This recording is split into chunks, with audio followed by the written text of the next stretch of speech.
저는 이 조그만 어린이 동화책을 한 권 구입했습니다. 임금님 귀는 당나귀 귀라는 동화책이죠. 신라 48대 경문왕은 귀가 당나귀 귀처럼 길었다고 합니다. 그래서 임금님은 항상 왕관 속에 귀를 숨겨서 아무도 그 사실을 알지 못했는데, 오직 왕관을 만드는 복두장만은 임금님의 귀에 관한 비밀을 알고 있었습니다.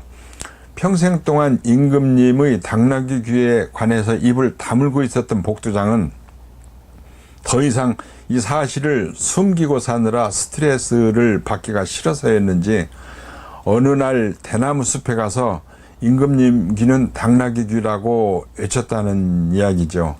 그 후 바람이 불면 대나무 숲에서 임금님 귀는 당나귀 귀라는 소리가 들려왔는데, 경문왕은 그 소리가 듣기 싫어서 대나무를 모두 베어버리고 산수유를 심었다고 합니다.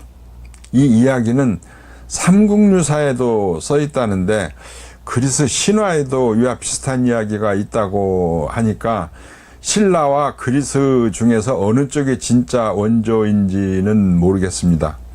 자신이 알고 있는 사실을 사정상 외부로 말하지 못하고 마음속에 담아두어야만 했던 복두장의 처지를 저는 이해할 수 있습니다. 저한테도 그와 비슷한 일들이 덜어 있으니까요. 몇 년 전의 일입니다. 서역에서 녹농균이 발견되었는데, 이 녹농균의 최초 감염원을 찾아나가던 중 사육자가 사육기구를 세척할 때 사용하고 있는 아기 젖병 세제로부터 녹농균이 전염되고 있다는 사실을 알아냈습니다. 아기 젖병 세제는 생산자로부터 납품을 받아서 인터넷 쇼핑몰에서 판매되고 있었습니다.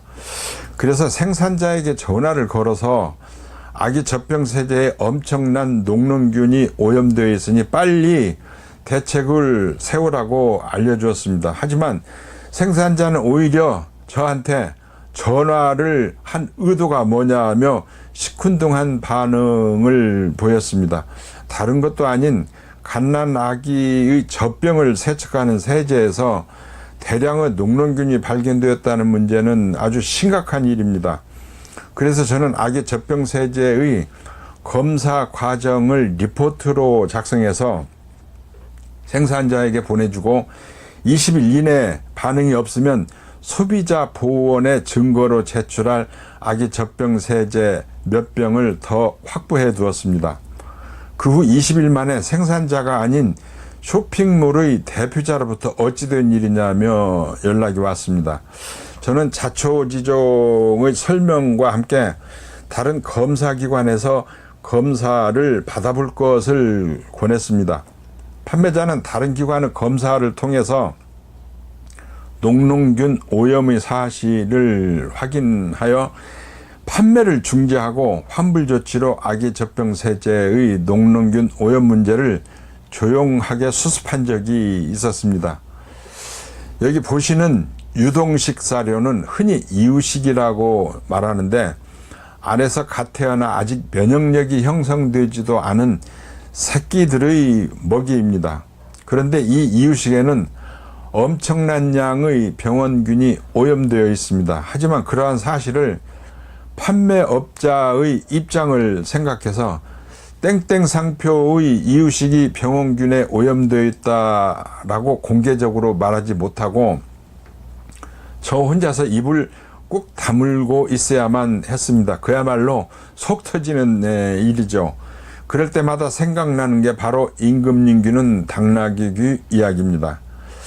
이제 저도 이유식의 병원균 오염 문제를 더 이상 제 마음속에 담아두기가 힘들어지면 혼자서 답답해하며 스트레스를 받을 일이 아니라 가까운 대나무 밭을 찾아가서 목청껏 외쳐볼 작정입니다. 땡땡 이유식에는 병원균이 너무 많아서 이건 먹이가 아니다 독약이다라고 말입니다. 만약 여러분에게 사랑스러운 갓난아기가 있다면 병원균이 잔뜩 오염된 분유를 아무렇지 않다는 듯 자신 있게 먹이실 수가 있습니까? 새의 새끼에게 병원균이 잔뜩 오염된 이유식을 먹이면 그 결과가 어떻게 될까요? 곰곰이 생각해 볼 일입니다. 감사합니다.